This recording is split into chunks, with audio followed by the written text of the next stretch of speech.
Gracias Mario, digamos, por la puesta en escena. Bienvenido al fundador de Identidad Soberana, al abogado penalista y diputado de la República Oriental de Uruguay, Gustavo Salle Lorier. Bienvenido, Gustavo. ¿Qué tal, Jorge, Mario, amigos del mundo? Un placer nuevamente reencontrarnos aquí en esta audición. Bueno, sí, Jorge, es época muy complicada donde más de uno necesitamos de esa catarsis ante acontecimientos tan aciagos que está viviendo nuestra región. ¿Y por qué digo nuestra región? Porque por ejemplo, los episodios de sicariatos a manos del narcotráfico suceden en Argentina, con una cuota de narcoterrorismo sin precedentes, ocurren en Uruguay, y todos en el mismo tiempo, sabiendo que esos países forman parte de la ruta de la droga, de la hidrovía, para ser más claro. Y como que podemos constatar que arrecia la metodología violenta del narcotráfico, ese axioma metodológico de plata o plomo. Aquí en el Uruguay, Jorge, la violencia ha alcanzado niveles inusitados. En el día de ayer, mientras una comparsa practicaba sus cánticos y sus bailes en un barrio periférico, barrio complejo, barrio caracterizado por la violencia, fueron ametralladas. Dos de ellas están muy graves, una con un disparo en la cabeza, otra con un disparo en el abdomen, son las que están más complicadas, y finalmente una tercera víctima con un disparo en la pierna. La que tiene el disparo en la pierna no quiso efectuar denuncia, lo cual es muy sintomático de una situación compleja, irregular. Normalmente, si las víctimas denuncian los hechos delictivos que les toca sufrir. En el día de hoy se dan 3 homicidios con personas de 25, 35 y 68 años, o algo por el estilo. También actuaciones de sicariato. La semana pasada tuvimos 7 homicidios en 24 horas. Yo nací en 1958 y recuerdo la época de la escuela, ¿verdad?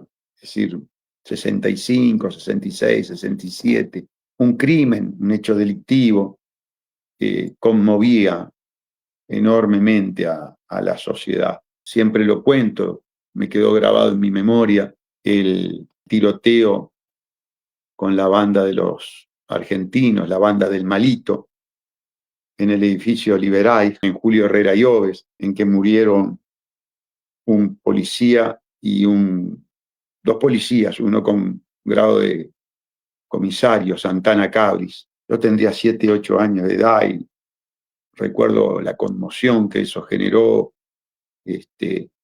la tristeza. ¿Saben lo que ha sucedido? Que se ha normalizado la violencia, se ha normalizado la muerte, se ha normalizado el sufrimiento. Nos hemos endurecido, nos hemos insensibilizado, y eso es gravísimo. También hay una ideología de la muerte, porque se exacerban los métodos de muerte. Todo, obviamente, respondiendo, si se quiere, al ADN del sistema. Un ADN perverso, un ADN...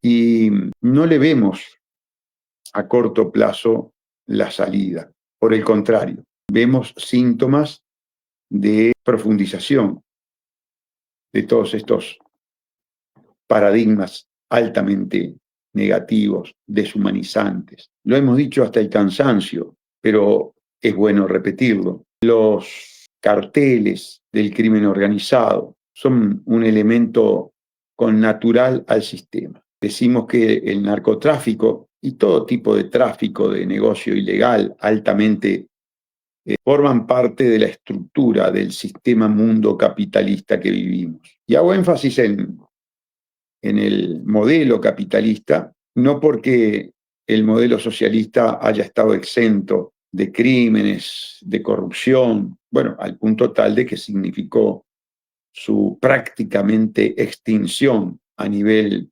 planetario. No podemos hablar de que China sea socialista o de que Rusia sea socialista, que Vietnam sea socialista. El único país, y que en realidad no es un buen ejemplo, que podría considerarse que mantiene ortodoxamente una línea comunista es Corea, Corea del Norte.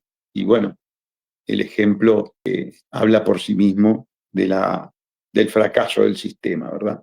Entonces, siendo el crimen organizado un elemento estructural del sistema, la primera conclusión, que es además una conclusión frustrante, una conclusión que nos lleva a un estado emocional muy particular, yo diría que de desesperación, por un lado, pero que no debe ser nunca de resignación, es que este mismo sistema va a poder, jamás va a poder combatir eficazmente lo que es precisamente un elemento de su esencia, porque el sistema no es autodestructivo.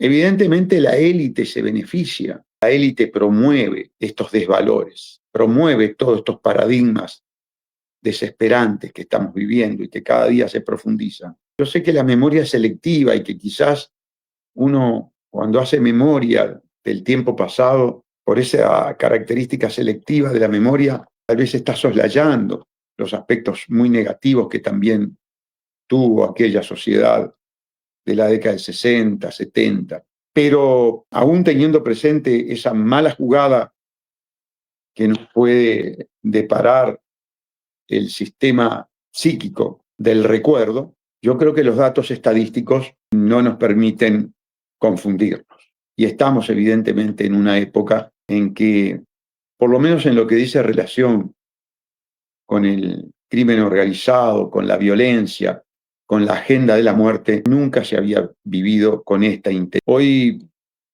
paré en un peaje a recargar el saldo para pagar el peaje y la funcionaria me conoció y me preguntó a boca de jarro: doctor, ¿cómo paramos esto? ¿Cómo se revierte esto? Y la verdad, a boca de jarro no hay una respuesta contundente. Yo les quiero confesar que a nivel de la casta política, cuando uno habla en la interna con los colegas diputados, el desconcierto, el desasosiego, la frustración, una percepción muy negativa con respecto al futuro y a la posibilidad de frenar esto, es lo que invade la conversación. Una cosa es el político hablando para la tribuna, una cosa es el político con un micrófono y una cámara hablando por un canal de televisión. Y otra cosa es un político cuando no hay un micrófono, cuando no hay una cámara y cuando hablas como abuelo, hablas como padre, además con todos los elementos de información que manejamos a nivel parlamentario, y les puedo garantizar que la preocupación es muy grande, el temor es muy grande y el pronóstico de futuro es muy negativo. En el aspecto institucional, este gobierno arrancó muy mal, pésimamente. La incorporación de dos magistrados que no podían hacer política y que sin embargo van a dos puestos claves, como es el caso de Jorge Díaz Almeida, ex fiscal general, y Carlos Negro, ex fiscal de homicidios y de otras materias por las que transitó en su larga carrera de fiscal, fue una decisión muy desacertada de Orsi y del equipo de Orsi, del MPP, no sé quién la haya tomado, pero es muy desacertada. Son dos personas que no gozan de simpatía ni en el instituto policial ni a nivel de poder judicial. Es más, el sindicato de la fuerza de élite, la republicana, pidió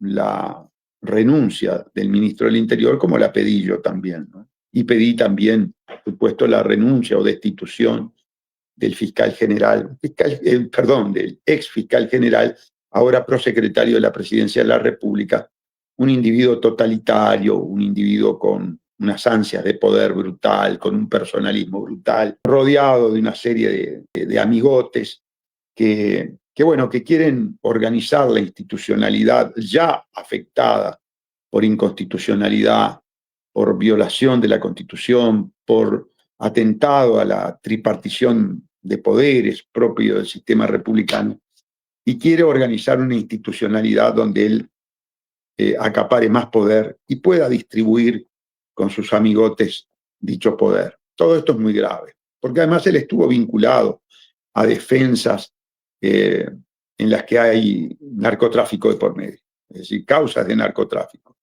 Y además está en este momento copiando la metodología de la puerta giratoria que en su momento utilizó otro importante asesor del Frente Amplio, concretamente Tabaré Vázquez, que fue el doctor Gonzalo Fernández, que nosotros también tuvimos una lucha de largos años contra esas metodologías antidemocráticas, antirrepublicanas y sospechosas, además, fundamentalmente sospechosas. Todo esto está muy mal. En el plano político partidario hay una campaña por parte de los medios de comunicación, fundamentalmente la televisión, algunos operadores del Frente Amplio disfrazados de periodistas, que además después pasa el tiempo y terminan de funcionarios públicos en presidencia, en el Parlamento, es decir, uno se da cuenta que en realidad eran militantes y no periodistas, y está aconteciendo actualmente eso. Se está tratando de confundir a la gente, se está tratando de confundir a la gente, se está tratando de decir que Identidad Soberana está coaligada o operando con la coalición republicana. Eso solamente lo puede decir la gente muy ignorante, muy manipulable. Y lo pueden repetir militantes disfrazados de periodistas que tienen, por supuesto, muy malas intenciones, verdaderos estafadores intelectuales, que nosotros naturalmente vamos a desenmascarar. Lo primero que le digo a la gente es que no se puede ser perezoso.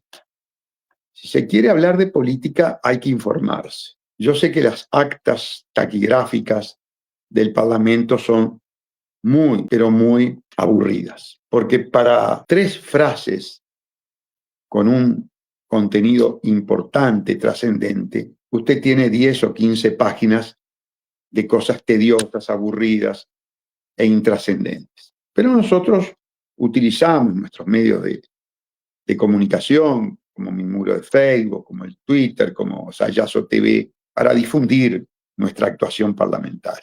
Para los que dicen que nosotros trabajamos con la coalición multicolor, les quiero decir que el hecho más importante de esta legislatura, más trascendente de esta y tal vez de muchas legislaturas por delante, lo protagonizó la diputada Nicole Salle, cuando quiso investigar una de las conspiraciones más importantes que ha sufrido la humanidad y de las más letales que ha sufrido la humanidad.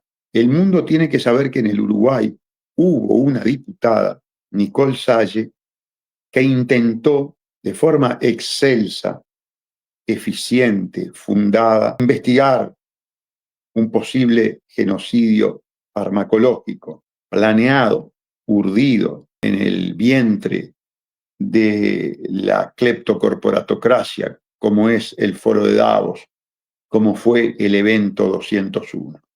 Y frente amplistas y multicolores, 97 diputados contra 2 prefirieron el camino del encubrimiento. Claro, detrás de esa conspiración y de ese genocidio están los poderes fácticos de la élite, los más importantes, los que financian campañas electorales. Y ahí actuaron codo a codo el PUNOM, el Partido Único del Nuevo Orden Mundial. Como en el pasado actuaron llevando adelante el modelo narco-forestal celulósico, al que en este país se opone rotundamente, radicalmente Identidad Soberana en soledad. Por eso los insidiosos, los malintencionados, los farsantes, los estafadores intelectuales y los idiotas que dicen que nosotros trabajamos con los multicolores, tenemos que decir que por favor se informen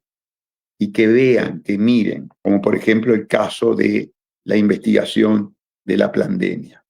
Codo a codo, cual si fueran siameses, multicolores y frente amplistas. Vean la actitud de multicolores y frente amplistas cada vez que alternan en el poder, cómo reparten cargos y cómo cogobiernan. Único partido político en el Uruguay que no aceptó cargos porque prioriza y privilegia su libertad, su autonomía, su independencia, para poder llevar adelante una política principista, es decir, apegada a los principios, fue Identidad Soberana. Ahora viene el presupuesto. El presupuesto ya lo estamos estudiando. El presupuesto es Agenda 20%.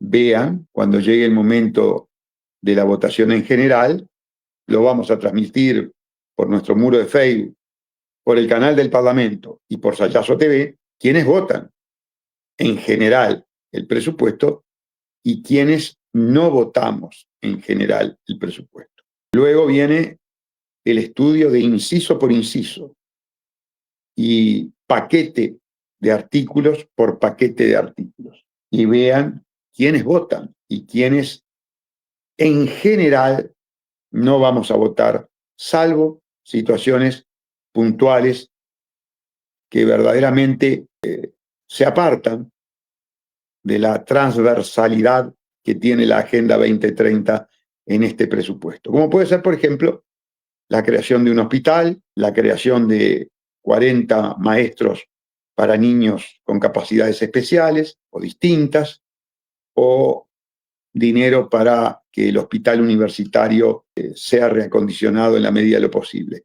Salvo situaciones puntuales que son diáfanamente positivas para la sociedad uruguaya y que en buena medida se apartan de la transversalidad que tiene la Agenda 2030 en el presupuesto, la vamos a votar. Son situaciones puntuales y excepcionales. Pero allí entonces los que hoy, por todas esas posibilidades que hemos dicho, nos quieren enlodar, nos quieren mancillar en nuestra ética política, en nuestra independencia, en nuestra autonomía, se equivocan y mienten. Están mintiendo, son mentirosos.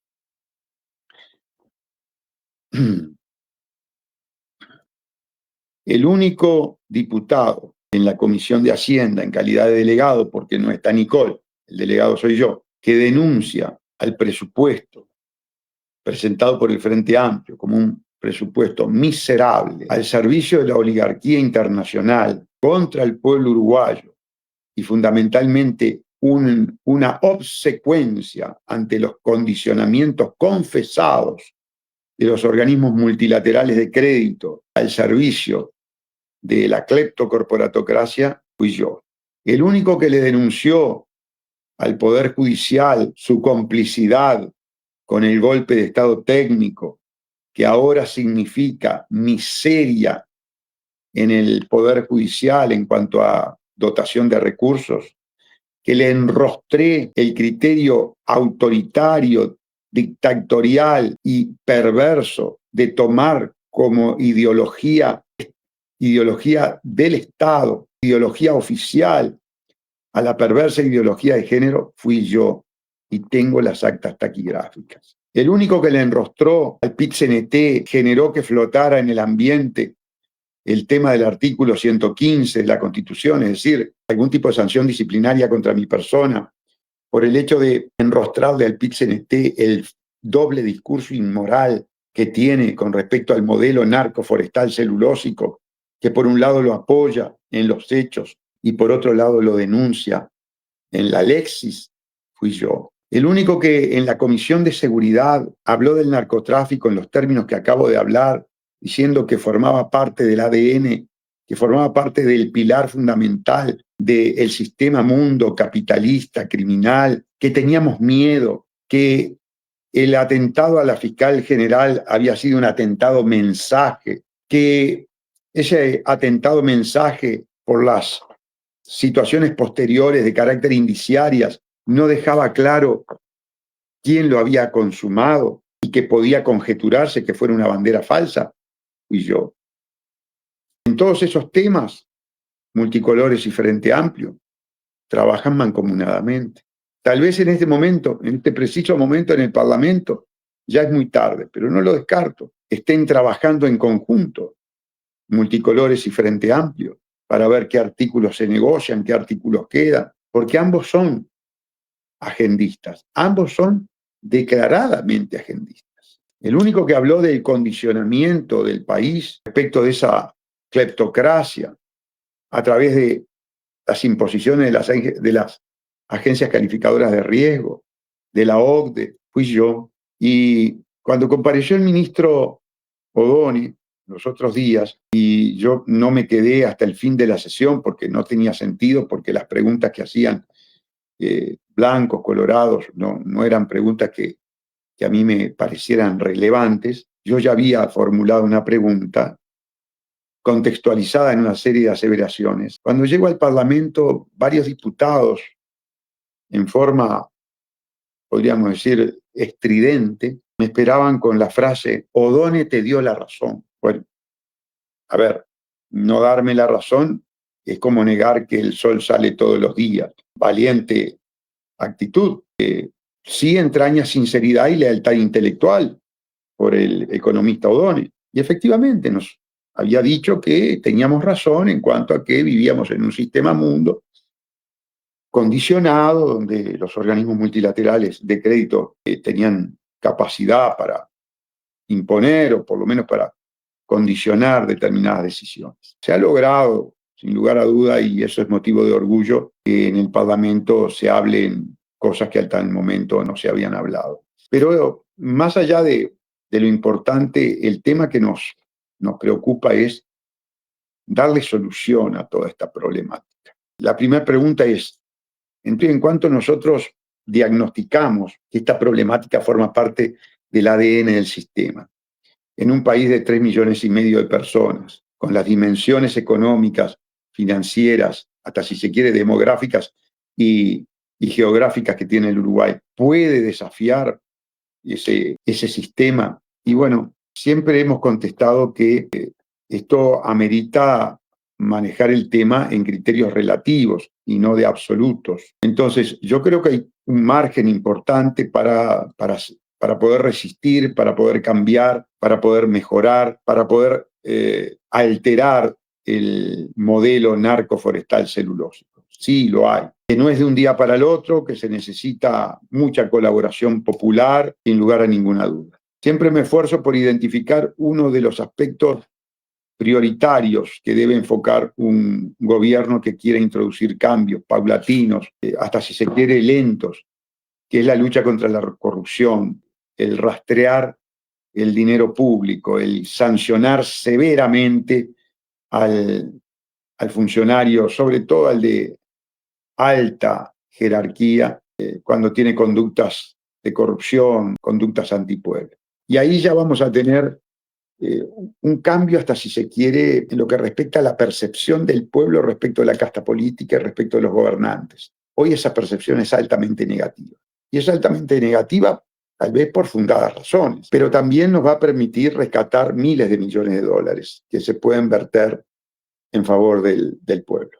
Otra institución que nos dio la razón fue el Tribunal de Cuentas de la Nación. Tuvimos una locución breve, hicimos hincapié en la Asociación Civil de Auditoría Ciudadana, en la que el contador Jorge Núñez desempeña un papel muy importante en la lucha contra la corrupción, en las auditorías, que ha estado incluso mal de salud por la preocupación, por el estrés que le genera, junto a toda la asociación, vamos a entenderlo, es un conjunto de personas, pero Jorge, por su experiencia internacional, Jorge Núñez, por su experiencia internacional, lleva un poco la voz cantante, y además tiene especialización en el tema, y fue un asesoramiento muy importante el que recibimos de Jorge Núñez. Y también intercambiamos ideas y recibimos una visión técnica constitucional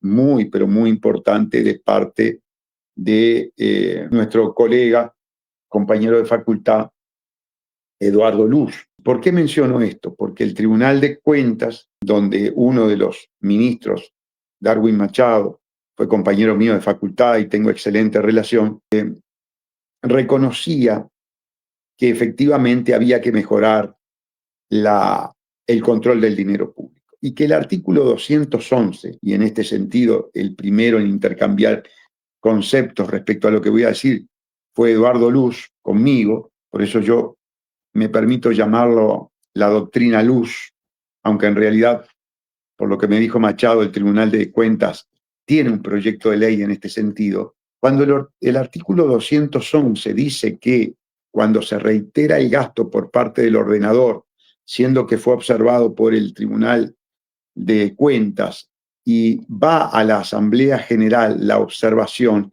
el artículo dice que va a la Asamblea General a sus efectos. Entonces, tanto el Tribunal de Cuentas como Eduardo Luz dicen, bueno, ese giro terminológico a sus efectos permite que sin modificar la Constitución de la República, que requiere todo un procedimiento especial, y la convalidación a través de un proceso plebiscitario en la elección, se pueda legislar y por medio de la ley introducir efectos no contemplados en la Constitución.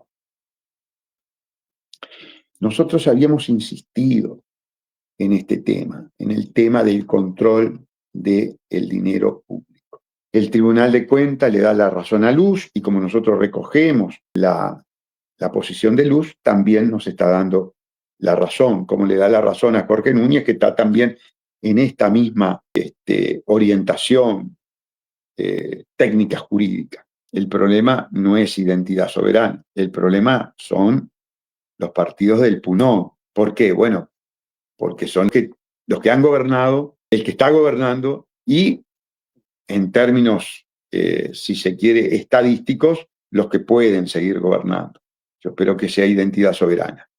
A ellos no les interesa esta modificación. A la prueba está que se ha mantenido por los tiempos y que comienza a hablarse de ese tema. Y quien introdujo este tema en la comparecencia del Tribunal de Cuentas fue identidad soberana. Entonces, solamente la posibilidad de que identidad soberana sea gobierno viabilizaría este cambio para cuidar del dinero de los orientales, porque nosotros sí lo queremos hacer, porque a nosotros no nos sirve este sistema, porque nosotros no queremos este sistema, porque nosotros no nos beneficiamos de este sistema, porque en definitiva es el sistema de la corrupción, es el sistema que ha dado lugar a condenas de intendentes, por ejemplo, o condenas de ediles. Si no hubo condenas de ministros, es por el golpe de Estado técnico. Bien, eso da la pauta también, o refiere a lo que ha sido un poco el sentido de esta locución,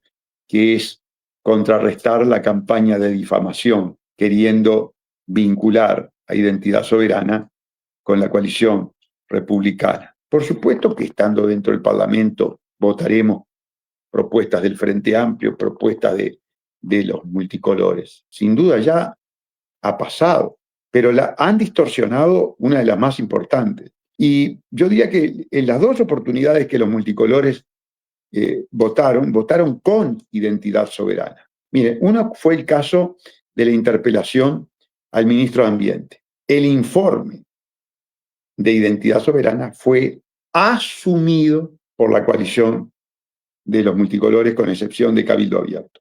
Fueron ellos que tomaron el informe de identidad soberana y se plegaron a él. Y luego, con el tema de la estancia María Dolores, está la filmación, cuando Identidad Soberana en el seno del Parlamento, públicamente, bajo transmisión del canal del Parlamento, bajo transmisión de Sayazo TV, yo digo, yo voy a denunciar. Es Identidad Soberana el que dice va a denunciar. Son los otros partidos que después se van sumando a la denuncia.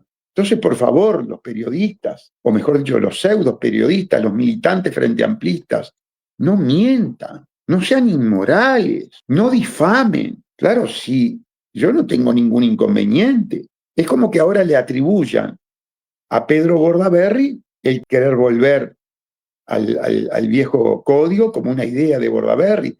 Bienvenida a la posición de Bordaberry, que además reconoce que nosotros llevamos adelante una lucha que comienza el doctor Enrique Viana Ferreira en el 2017 con una actitud heroica que ha pasado a la historia del Ministerio Público del país, el de renunciar a un puesto en el que estaba en una zona de confort, que llevaba la función, como él decía, de taquito, por su capacidad de trabajo, por su capacidad intelectual, y no obstante ello renunció porque no estaba dispuesto a aplicar un código criminal, como quedó demostrado que es un código inmoral y criminal. Y ahora hasta los que lo votaron lo reconocen. Y digo la verdad, bienvenida a la posición de Pedro Bordaberry en ese sentido, pero mañana van a decir, Salle acompaña a Pedro Bordaberry en la denuncia del golpe de Estado técnico y en querer volver a la ley 15.032. Bueno, no, eso no es así, eso no es así. Nosotros tenemos una línea, metafóricamente decimos la línea amarilla de la ética política, y no nos hemos apartado para nada y no nos vamos a apartar. Por supuesto que sí. En algún momento el Frente Amplio quiere adherir a ese posicionamiento, bienvenido. Y si quieren ser los multicolores, bienvenido. Si quieren ser Cabildo Abierto, bienvenido. Pero no distorsionen, no tergiversen la realidad para querer mancillar el honor político que tiene Identidad Soberana. Yo miraba la televisión, los informativos, miraba la prensa escrita, acá estoy con la tablet que tengo al semanario Búsqueda porque tiene cosas muy interesantes. Miren, hay un tema que lo voy a reiterar. Lástima que estoy en Parque del Plata y no traje el acta de la última comparecencia del Ministerio de Economía. El funcionario del ámbito económico más importante que tiene el Uruguay se llama Herman Camil. A él le molesta mucho que yo les ponga, pero yo lo lamento. No lo hago por mal, no tengo nada personal contra él. Al contrario, busqué un acercamiento el otro día en la Cámara porque nos cruzamos en el pasillo y adoptó una posición muy hostil, muy antipática y verdaderamente grosera, ¿no? Lo lamento porque la intención era simplemente intercambiar conceptos, enterarnos un poco más en profundidad de temas públicos que él maneja. Es más, él tiene, hasta si se quiere, el deber de hablar con un representante nacional. Él no puede decir yo con usted no hablo, como me dijo. Él tendría el deber de hablar con un representante nacional, porque él no es representante. A él no lo eligió el pueblo. Tal vez lo elijan los organismos internacionales, tal vez lo elijan los banqueros, tal vez lo elijan las calificadoras de riesgo, tal vez lo impongan, porque trabajó en el Fondo Monetario Internacional, trabajó en el Banco Mundial, estudió en una universidad yanqui. A mí me eligieron 65.796 personas y él tendría la obligación de hablar conmigo, porque es el reclamo de 65.796 personas. Es una irrespetuosidad no hablar conmigo. Pero yo no voy a obligar a nadie, por supuesto. Allá él si no quiere hablar. Pero sí lo voy a denunciar públicamente como lo hago ahora. Irrespetuosidad, no a mí, al pueblo uruguayo. Y particularmente a los 65.796 personas que me votaron. Él no es elegido por el pueblo. Él es puesto a dedo. Y entonces, en su alocución, demostró que todo el sistema financiero, todo el sistema económico del país, además de ser obviamente agendista, pasa en el embuste del cambio climático. En el embuste del cambio climático. Y en este sentido no estoy solo. Tampoco digo que esté muy bien acompañado, pero me acompaña Donald Trump, que para mí no es una buena compañía. Es más, lo considero un genocida. Pero en este tema tenemos coincidencia. Y vean lo que pasa. Herman Camil nos habla de los bonos verdes, de la política resiliente y sostenible y de la necesidad de la no emisión de dióxido de carbono por el efecto invernadero, y todo tiene que girar en torno a los objetivos de desarrollo sustentable. Entonces ahora la Organización Marítima Internacional, mi Organización Marítima Internacional, resulta que los barcos son responsables de un porcentaje muy importante de la emisión de dióxido de carbono por el combustible que queman. Quiere poner un impuesto para recaudar a los efectos de direccionar esos fondos para la lucha contra el cambio climático, el curro del cambio climático. Y Estados Unidos y China dicen no. Donald Trump dice el cambio climático es una gran estafa. Y China lisa y llanamente se niega a aplicar ese impuesto. Por supuesto, estamos hablando de las dos potencias comerciales más importantes del planeta y que usan, no sé, supongamos, no es un dato, es una hipótesis, no es un dato real, el 60% del tráfico marítimo. Después vamos a hacer un pedido de informe, justamente respecto a este dato internacional, a ver si lo tiene alguno de los ministerios competentes. Y lo vamos a buscar también, vamos a hacer una investigación en la OMI. Yo no sé si en la nota de búsqueda, que lamentablemente no la puedo encontrar, fue tapa y ahora no la puedo encontrar. Y claro, al no estar con la asistencia de Vladimiro o de Sebastián, se me complican las cosas. Pero sigo en el tema. Entonces, ¿qué pasa? Donald Trump dice lo siguiente. Todo aquel país que basado en la teoría del cambio climático vote a favor de este impuesto será objeto de sanciones económicas. ¿Qué problema que tenemos acá en el Uruguay? Herman Camil, que nos metió la Agenda 2030 y el cambio climático por cuanto orificio del cuerpo encontró, metafóricamente hablando. Por supuesto, porque es muy correcto en su exposición, pero metafóricamente hablando, sí, hizo eso. El ministro Ortuño también.